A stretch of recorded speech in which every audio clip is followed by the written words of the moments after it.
Okay guys, welcome to the second video lecture for Humanities 1, dealing with Chapter 1 of our textbook. I really appreciate your questions, and there were some awesome questions. I'm going to try to hit as many of them as I can, but I won't be able to do all of them. There just isn't time.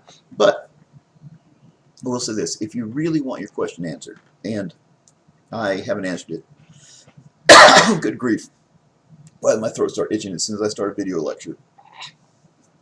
Okay, power through. Um, if you want a question answered, just make sure that you let me know, and I will answer the question just for you if it's something you're really curious about.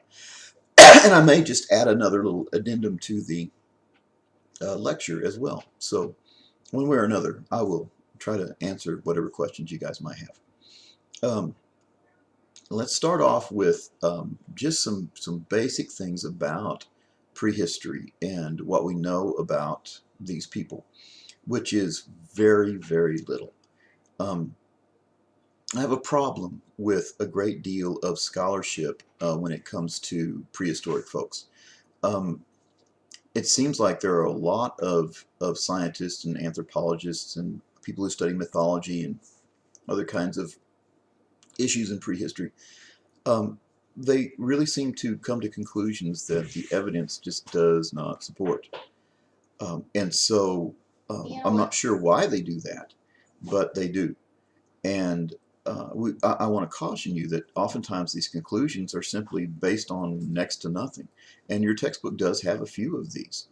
Um, Originally, this kind of thing was influenced by Darwinism. The same time that a great deal of Neolithic artifacts and remains were discovered, is it coincides with Darwin's Origin of Species. So in the mid 1800s, people were finding this stuff, and Darwin's theory was just becoming really, really popular, a big deal.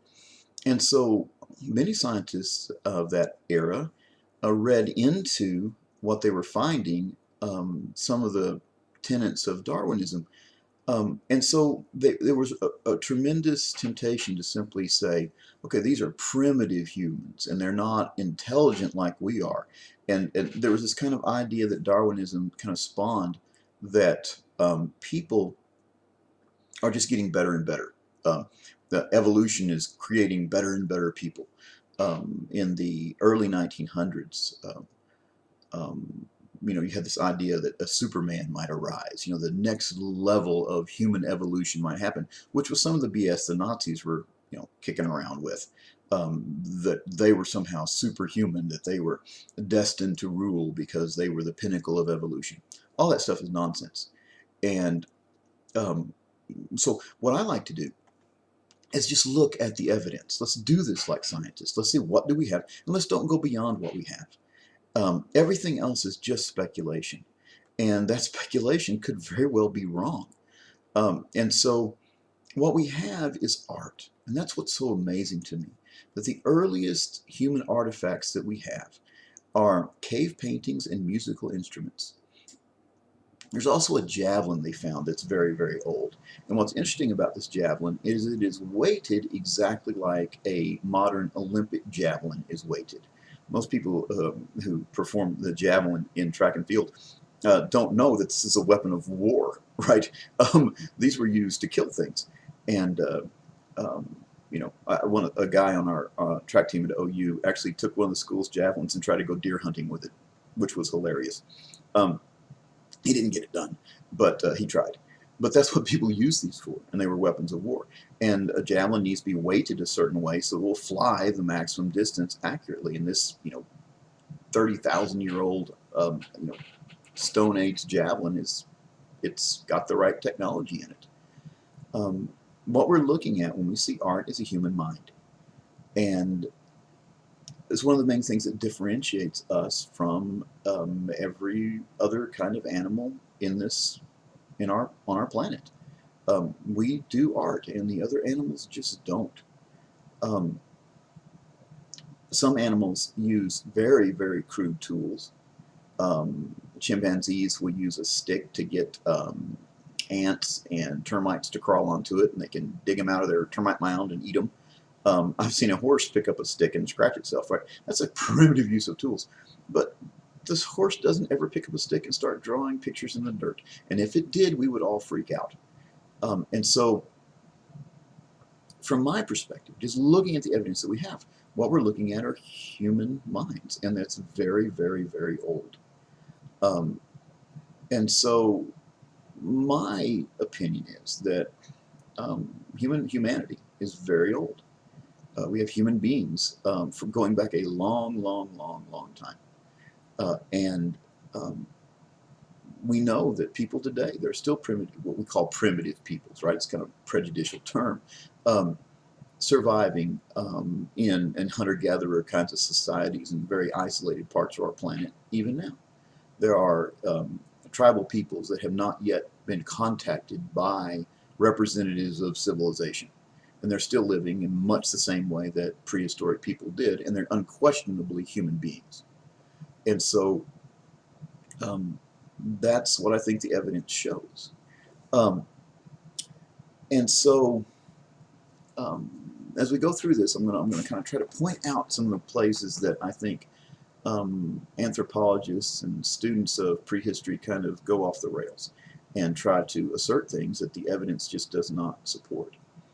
One of our questions is, what is the function of myth in prehistoric culture? I like this question. It's an insightful question.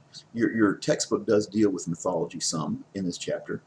The two oldest forms of narrative in the world are myths, mythology, and fairy tales. There's this weird thing, and this is something I did study. I studied this stuff in my graduate work. Mythology is about gods and about heroes and these kinds of adventures they have and things that they do. And the idea of a foundational myth is something that we're going to look at again and again in this class. Most cultures on the planet have some kind of foundational mythology, some story they tell themselves that helps them understand who they are and what they should be. One of the big functions of myth is to define a culture. What does the culture value? What kinds of things make a person a paragon, a important and virtuous and heroic figure in that culture? And we can know these values by the kinds of myths that these cultures tell. Fairy tales, however, are way different, and they're fascinating. Fairy tales posit a whole other parallel universe where these other creatures live. And your typical fairy tale involves some normal person just falling asleep on the wrong hillside, or knocking on a tree 5 times at a specific place, and suddenly they are transported into this parallel world. And what's fascinating is all these fairy tales have this similar elements to them. And they're absolutely stunning stories, some of them. And this crazy stuff happens in them that doesn't mean anything. Like, stuff happens. And one of my favorite fairy tales is The Princess Across the Sea. And what's fascinating about that fairy tale is that there is an Irish version, it's Celtic, and there is a Japanese version that are nearly word for word the same. And as far as we know, the Celtic culture and the Japanese culture never touched one another. And so the obvious question is, how did they both end up with this same story? Some linguists believe that this is pretty good evidence that at one time humanity may have shared a common kind of mythology or a belief in this alternate world, and it's very, very ancient. And that these stories get handed down by word of mouth throughout the centuries, and so that you end up with these same stories being told from these vastly different areas of the planet. Fables are another ancient thing. They're kind of like fairy tales, not quite, some differences there, but fables are also impossibly old. And there is a Middle Eastern version of Aesop's Fables, and there is an Oriental version of Aesop's Fables. And once again, cultures that seem to not have anything to do with one another, both have these same stories. the wolf in sheep's clothing. That story gets told all over the world. Um, and so, these are tantalizing hints at something back there in history that we have lost sight of. It's lost to us, but it's still very poignant. It's still very fascinating. In The Princess Across the Sea, the main character gets on a boat, and he's in the land of the Fae. He's crossed over that threshold into that other world, and a character from that world, one of the uh, citizens of that other country, is piloting this boat for him, and he's going to go and visit the princess across the sea. And suddenly he sees running across the tops of the waves a woman carrying a gold ball in her hands. And behind her comes this knight on this massive horse with a sword, and he's pursuing her across the waves. And they just go off into the distance, and nothing ever comes of that. Like, we don't know what it means. We don't know what it is. We don't. There it is, and it's kind of like, oh wow, that's something, but we don't know what. And once again, this is like the Japanese version of the same story has the same elements in it, and which is fascinating. Um, there is some evidence that civilization is older than history. We keep finding this stuff. The textbooks haven't caught up yet, which is funny to me. Um, Here's one thing that's a commonality. All over the planet, everywhere you go, you will find remnants of a prehistoric culture, generally expressed in standing stones. They're here and there and everywhere, all over the planet. And we don't know what they mean. We don't know who put them up. We don't know what they did with them, but there they are.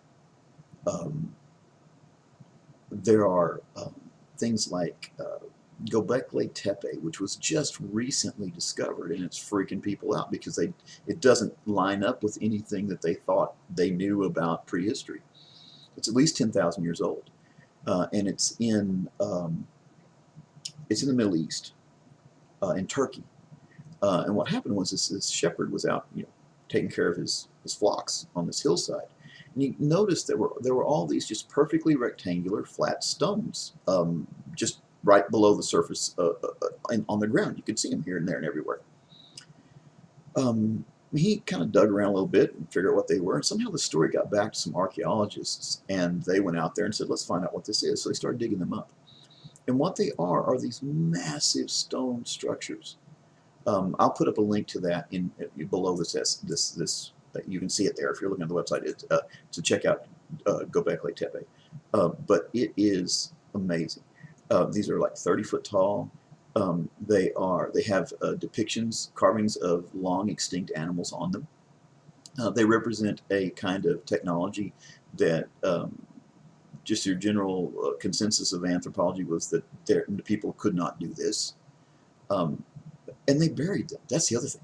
They built this, and they've just uncovered a fraction of them. There are hundreds of these things, and whoever made them, right, buried them. The hills that shepherd was tending his flocks on are man-made, and that's another thing that you see happening again and again around the world. These buried monuments. It's odd, and like I say, you see it a lot. Um, and once again, we don't know. One of the last articles I read on that was funny to me because it just so it illustrates the kind of the difficulty that scientists run into with this stuff. One of the let me paraphrase it word for word, but the person writing the article said, "We just don't know how such primitive people were able to do this." And my head is exploding. I'm like, they weren't primitive. Like, that's the answer to the question is they did this, right? This is something primitive people can't do. Therefore, they were not primitive, right? This is simple logic. But this person who's like a professional anthropologist just could not get there. The image in this person's mind of primitive people, barely above the level of apes, is just so hardwired that even standing in the midst of Göbekli Tepe, which is at least 10,000 years old, and looking at this stuff, they're still not making that next leap to, oh, maybe we were wrong about these early humans. Perhaps they were humans, and perhaps they were like us. And so, I really think the evidence supports that as we look at what's left us of these people.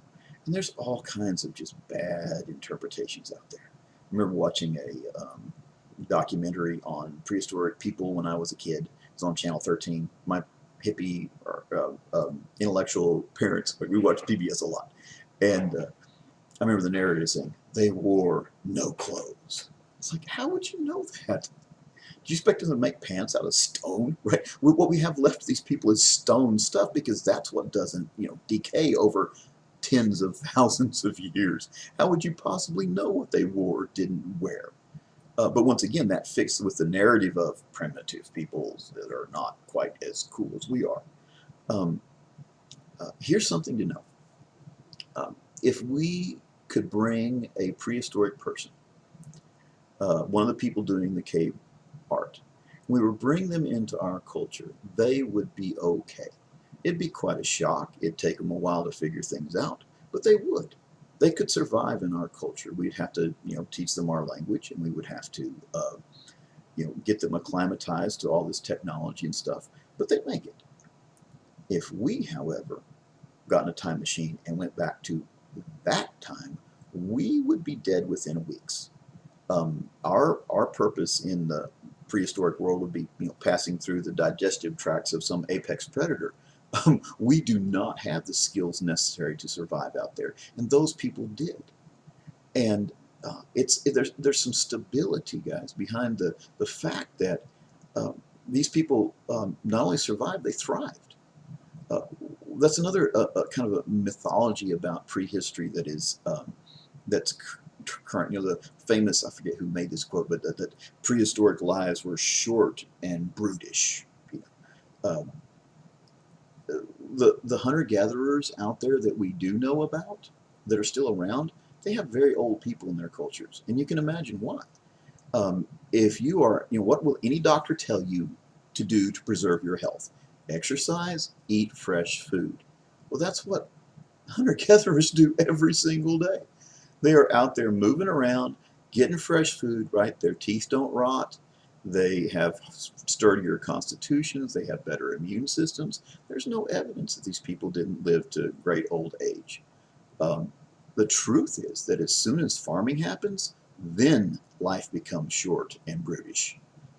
Human lifespan just plummeted when you have um, agrarian cultures for a lot of reasons, right?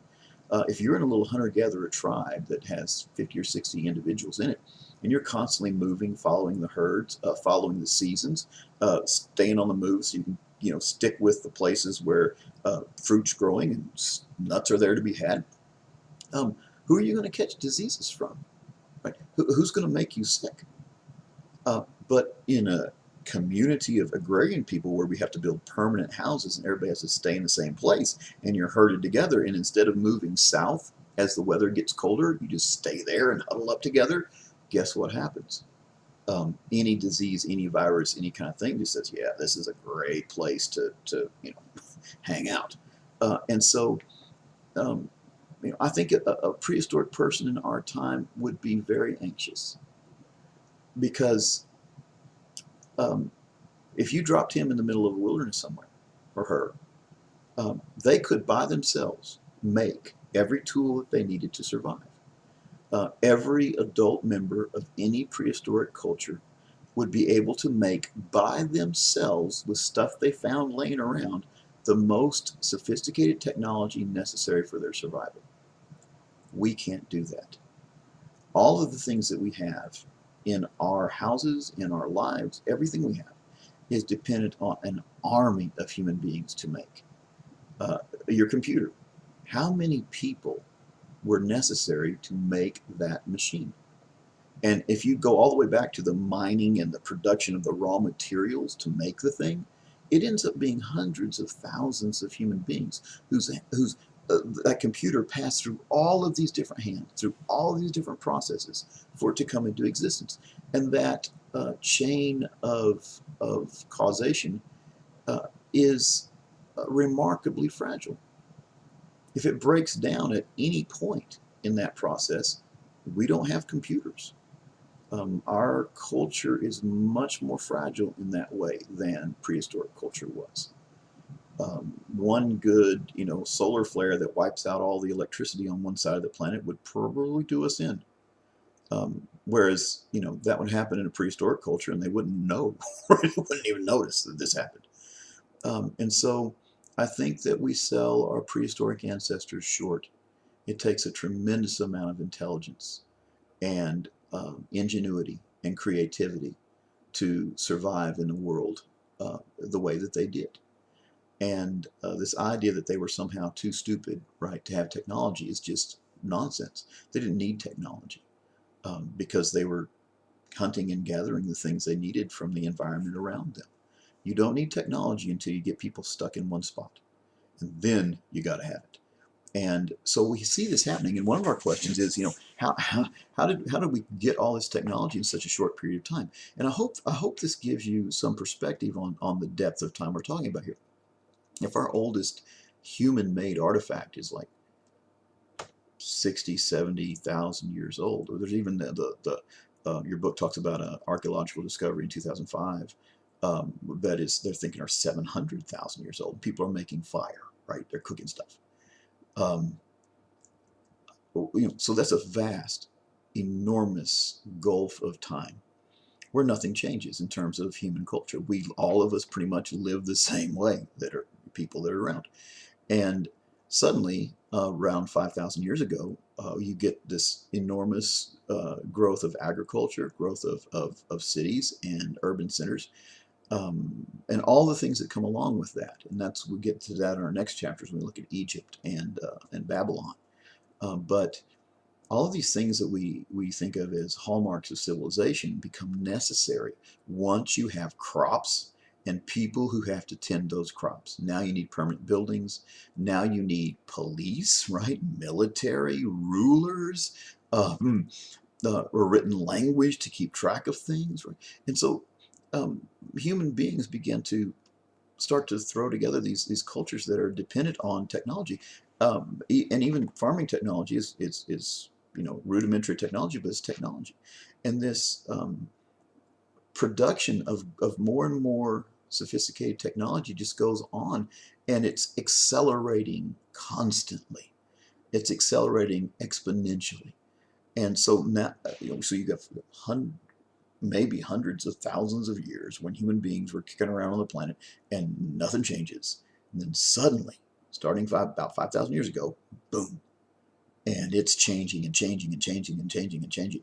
And we will be living in a very different world 20 years from now than we're living in right now because of things like, I cannot emphasize enough the earth-shattering cultural significance of the internet.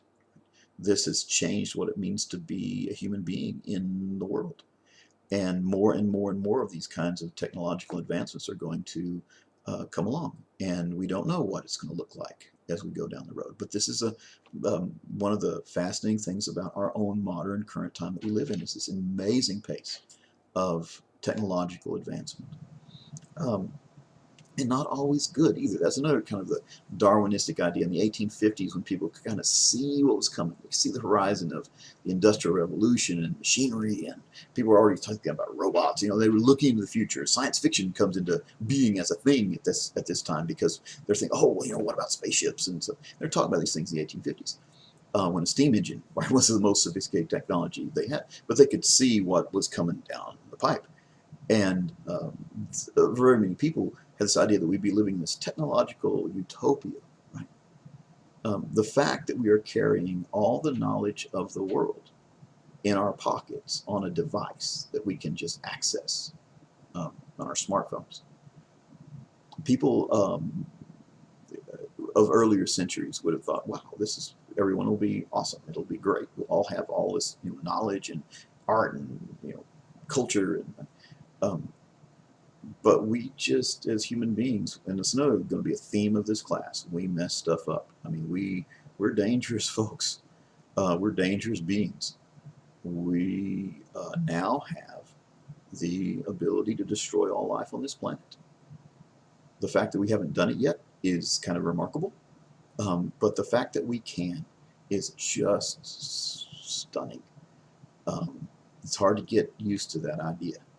And by and large, we just don't think about it, right? But really, all those nuclear bombs of the Cold War, they're still sitting in their silos. An accident of some kind could set them off, and the Earth would become a lifeless thing. It'd be over. Um, there's cockroaches will survive the nuclear apocalypse. No, they will not, because they're part of the food chain just like everything else.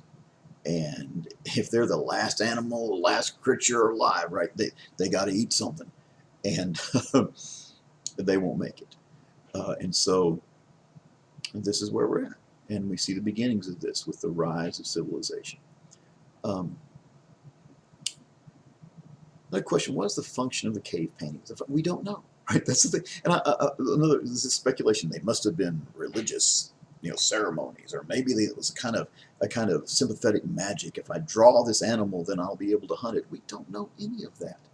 And if you're cooped up in a cave in the cold, right, and you're sitting around and you got nothing to do, right, you might draw something. People draw because it's fun, because they like doing it.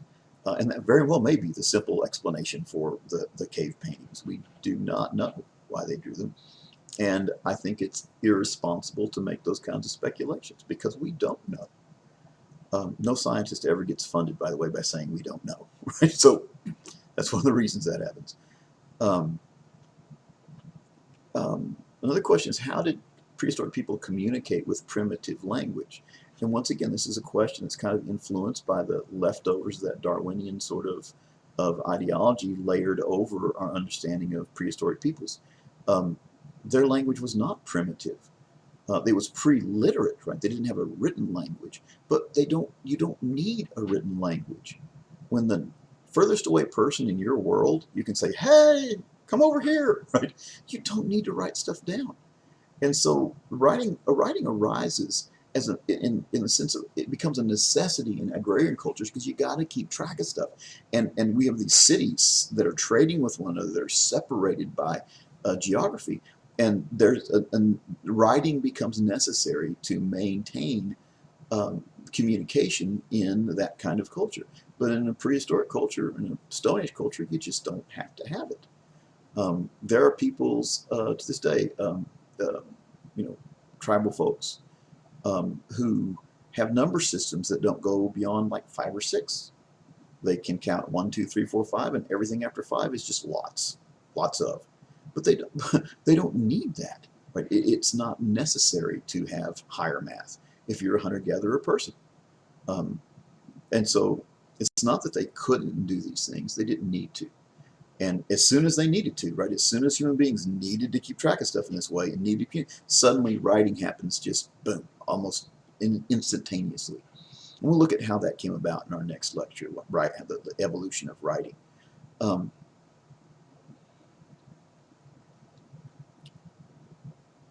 Another question: how do people learn to create music, and why do we appreciate music?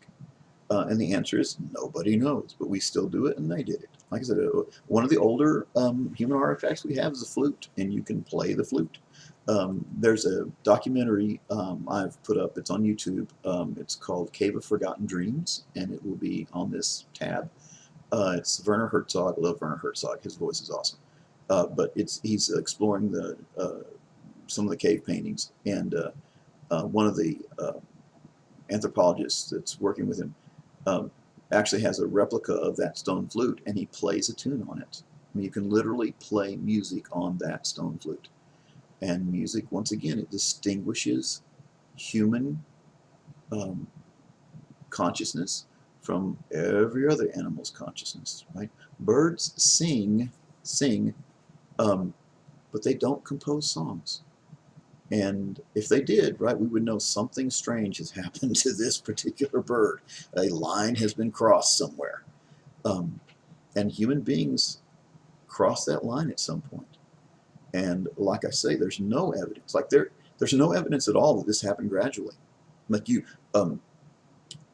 as cave paintings were first beginning to be discovered in the 1800s, a whole theory of mapping out the ages of these cave paintings was built around how primitive were the paintings, right? And so the idea was that more primitive people, more ancient people, people who had not evolved as much as the others, right, they would draw very crude paintings. And then later people who evolved and became smarter, right, they're drawing better cave paintings. And that's just nonsense. The oldest paintings we have are the most detailed and the most artistic and the most stunning visually. There is no evidence. We don't have a fossil or a record in these cave paintings of people drawing badly and then learning to draw better. They're just drawing, and it seems to have happened somehow suddenly. One of the animals, something strange happened, and we get this different kind of being in the world, which is us. One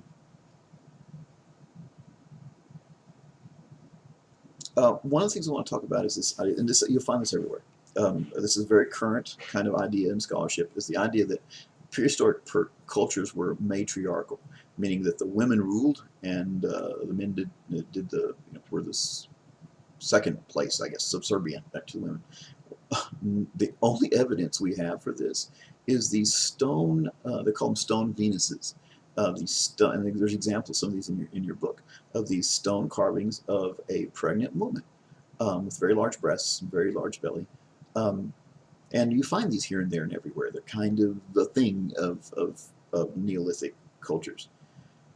But that just, it's a big, big leap to go from they carried these things around with them to women ruled in prehistoric culture. We do not know that. For all we know, those may have been a Stone Age version of porn, right? That they carried around with them. We don't know. It could just as easily mean that women were seen as objects, and you know, as it might mean that women were seen as rulers. And so it's a leap. It's an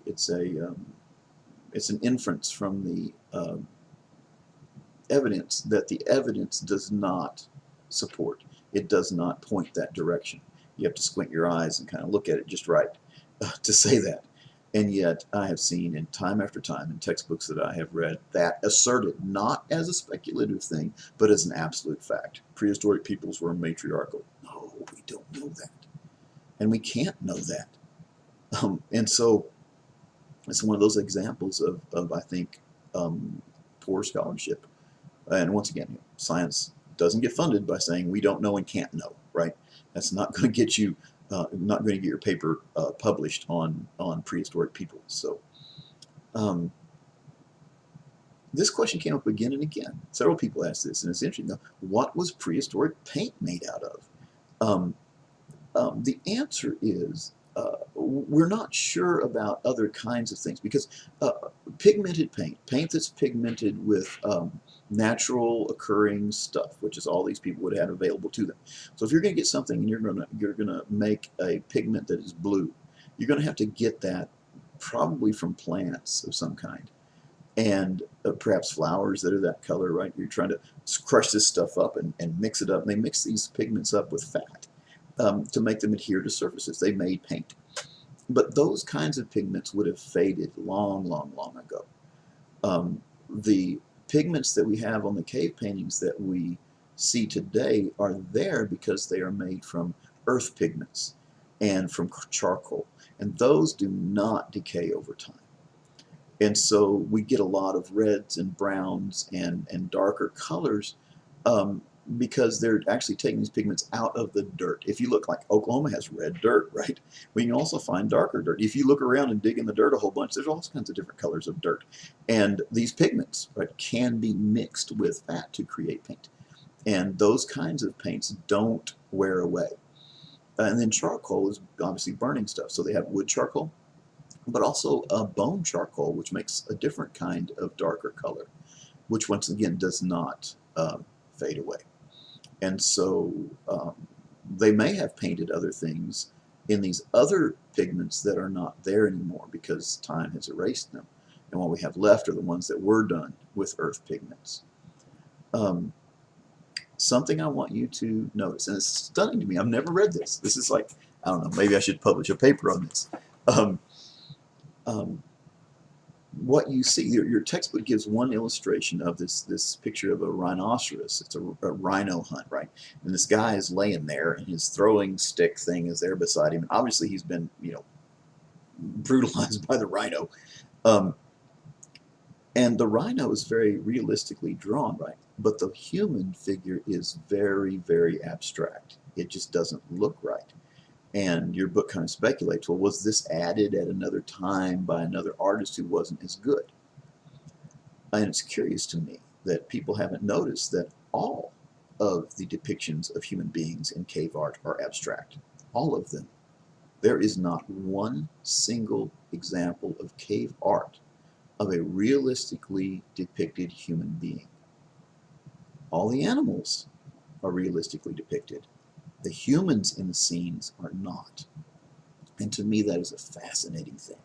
And one of the things that I want to emphasize throughout this semester is one of the problems with being a human, one of the issues we have to deal with is figuring out who we are.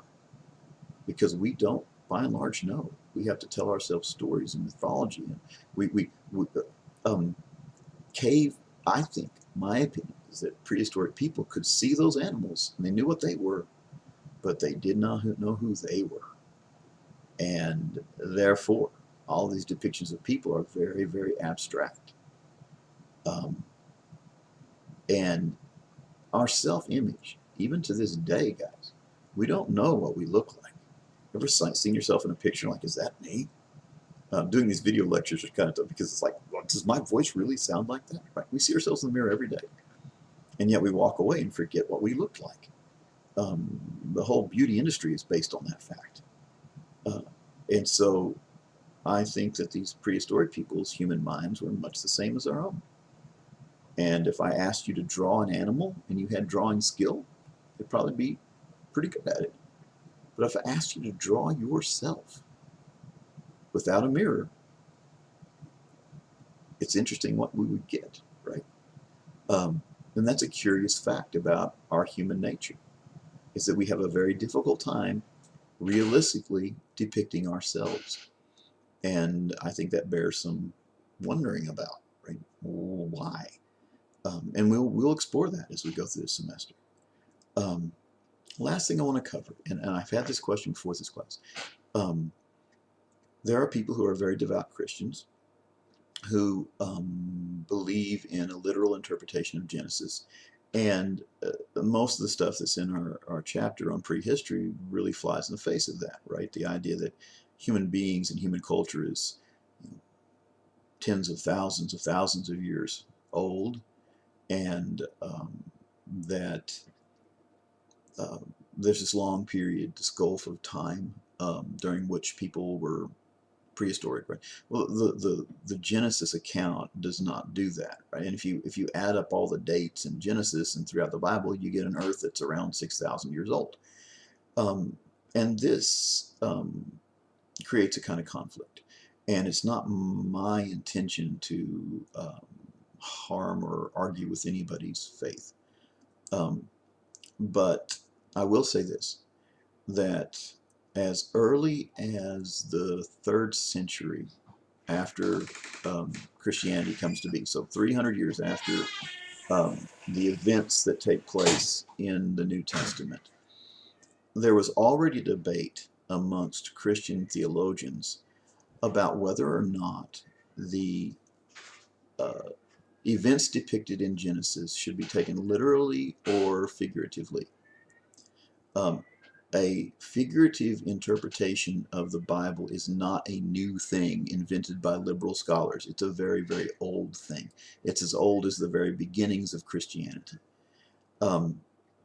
And one of the earlier, if you're looking at early Christian theology, the first really big heavy hitter in that world is St. Augustine. He formulated an idea about faith that said that reason and scripture cannot be opposed to one another.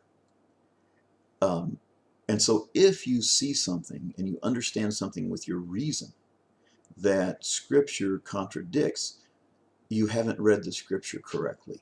That was Augustine's position. Augustine was writing in the 300s. Um, and he recognized there were other people who held differing points of view, and he wasn't dogmatic about it. He said, you can believe the Earth is 6,000 years old if you want to, but I personally don't think so.